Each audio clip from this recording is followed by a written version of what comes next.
Hello guys, কেমন আছেন সবাই? আশা করি সকলে ভালো আছেন। আলহামদুলিল্লাহ, আমি ভালো আছি। সকলের উপর শান্তি বর্ষিত হোক।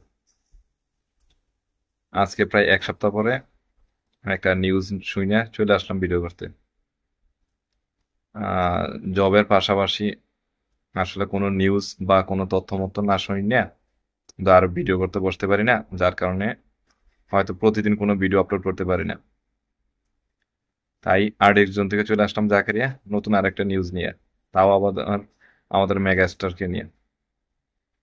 হ্যাঁ গাইস, শরীফুল রাজ বা মোশাররফ করিম নয়, আমাদের মেগা স্টারকে নিয়ে চলে আসতেছে 2026 সালে রোজার ঈদের মুভি নিয়ে।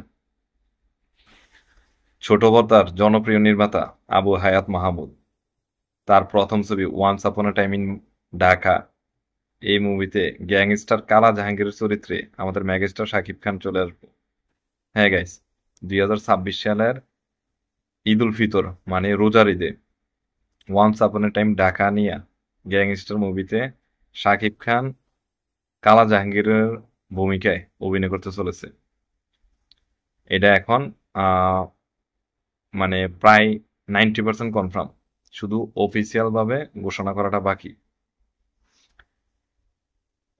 Once upon a time Mumbai এ গ্যাংস্টার কালা জাহাঙ্গীর অভিনয় করবে মেগাস্টার শাকিব খান।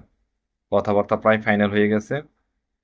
আর ওইখান থেকে কলকাতা থেকে নায়িকা হিসেবে, নায়িকা বলতে মানে মেগাস্টার শাকিব খানের স্ত্রী চরিত্রে থাকতে পারে জনপ্রিয় অভিনেত্রী আহ মধুমিতা সরকার। নায়িকার সাথে কথাবার্তা ফাইনাল হয়ে গেছে, নায়িকার শিডিউলও কনফার্ম হয়ে গেছে। আর বাংলাদেশ থেকে থাকবে আরো তারিক আনাম খান, দিলারা জামান এবং শহীদুজ্জামান সেলিম। ভাই, শহীদুজ্জামান সেলিম আর আমাদের মেগাস্টার শাকিব খানের কম্বো, এটা কিন্তু সকলে পছন্দ করতেছে। মানে শাকিব খানের মুভিতে শহীদুজ্জামান সেলিম থাকতেই হইব। সেই প্রিয়তম থেকে শুরু করে প্রত্যেকটা মুভির মধ্যে না থাকলে মানে আমি আমার জানা মতে মানে নায়ক নায়িকাদের মধ্যে জুটি হয়, কিন্তু এখন দেখলাম যে নায়ক প্লাস ভিলেনের মধ্যে একটা জুটির প্রয়োজন আছে, যেটা এর আগে মান্না ডিপজলের মধ্যে হইতো। এখন হচ্ছে শহীদুজ্জামান সেলিম ভার্সেস মেগাস্টার শাকিব খান ভিলেনের জন্য। ভাই, পারফেক্ট একটা কম্বো। 90 দশকের ঢাকার অপরাধ জগতের বাস্তব চিত্র, যেখানে কালা জাহাঙ্গীর নামে এক ভয়ঙ্কর সন্ত্রাসীর নানা ঘটনা থাকবে এই once upon a time Dhaka মুভির কাহিনীতে। এই once upon a time Dhaka মুভিটা মূলত ওই যে 90 দশকের কালা জাহাঙ্গীরের সত্য ঘটনা, মানে তার ব্যক্তিগত জীবন নিয়ে চলে আসবো। এখন দেখা যাক যে অফিসিয়াল ঘোষণা কবে আসে। আশা করি খুব তাড়াতাড়ি মনে হয় অফিসিয়াল ঘোষণাটা চলে আসবো। এখন হচ্ছে যেহেতু উনি নাটকের নির্মাতা, আমি অবশ্য ওনার ওরকম কোনো নাটক দেখি নাই, মানে আবু হায়াত মাহমুদের।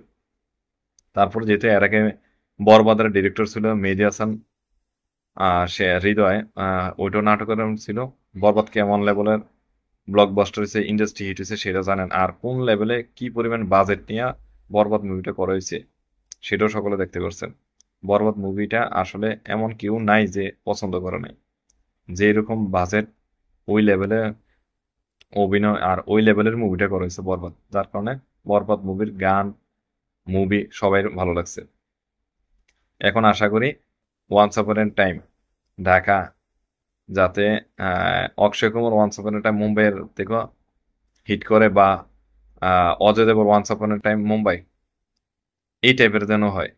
মানে আহ, যেটা হইব যাতে গ্যাংস্টার মানে গ্যাংস্টার টাইপের যেন হয়, যাতে 90 দশকের গ্যাংস্টারকে লুকটা দেয় যেরকম হইব। হ্যাঁ, লুক অ্যান্ড ফিল যেন 90 দশকের দর্শকরা পায়, এটা আশা করি পরিচালকের কাছে। আমার একটা ছোট্ট আবদার থাকবো। অবশ্য প্রথমে মানে প্রায় 1 বছরের মতন হয়ে গেছে এই ছবির জন্য প্রথমে চয়েস করছিল পরিচালক শরীফুল রাজ এবং মোশাররফ করিম। লাস্ট পর্যন্ত আমাদের মেগাস্টারকে নিয়ে এটা ফাইনাল করা হয়েছে। মানে ফাইনাল বলতে মানে এখনো যেহেতু অফিসিয়াল কোনো ঘোষণা আসে নাই, তার মানে অফিসিয়াল ঘোষণা না আসা পর্যন্ত মানে যতটুকু আমি শুনছি, এমনকি পত্রিকার মধ্যে এটা নিউজ আসছে যে প্রায় কনফার্ম, শুধু অফিসিয়াল ঘোষণাটা বাকি। তার মানে শরীফুল রাজও নাই, মোশাররফ করিমও নাই। আর বাইরে ভাই আসলে তো গ্যাংস্টারের মধ্যে যদি শাকিব খানরে দিয়ে করানো হয়, আর যদি মেকিংটা দারুণ হয়, যদি ছবির বাজেট ভালো করে, তাহলে ভাই কাঁপাইব। 2026 সালের রোজার ঈদ কিন্তু কাঁপাবে আমাদের মেগাস্টার। তো শুভকামনা রইল আমাদের মেগাস্টারের জন্য, ওয়ান্স আপন এ টাইম মুম্বাইয়ের ফুল টিমের জন্য, যাতে ভালো একটা মুভি নিয়ে আসে, ঈদ উল ফিতর যেন জমজমাট হয়। আশা করি সকলে ভালো থাকবেন, সাবধানে থাকবেন। চ্যানেলটি নতুন হয়ে থাকলে চ্যানেলটির পাশে থাকবেন। আর আপনারা কমেন্টে অবশ্যই জানাবেন যে ওয়ান্স আপন এ টাইম মুম্বাইতে আর কার কারে দেখতে চান, বা নায়িকা হিসেবে ওই যে মধুমিতা, হ্যাঁ কেমন হইব, নাকি অন্য কোনো নায়িকা থাকলে হইব। তবে এটা প্রায় কনফার্ম হয়ে গেছে যে মধুমিতাই থাকতে চলেছে, মানে মধুমিতা সরকার, হ্যাঁ থাকবো এই মুভিতে। ভালো হয়েছে। যাই হোক, একটা ধামাকা আসতেছে।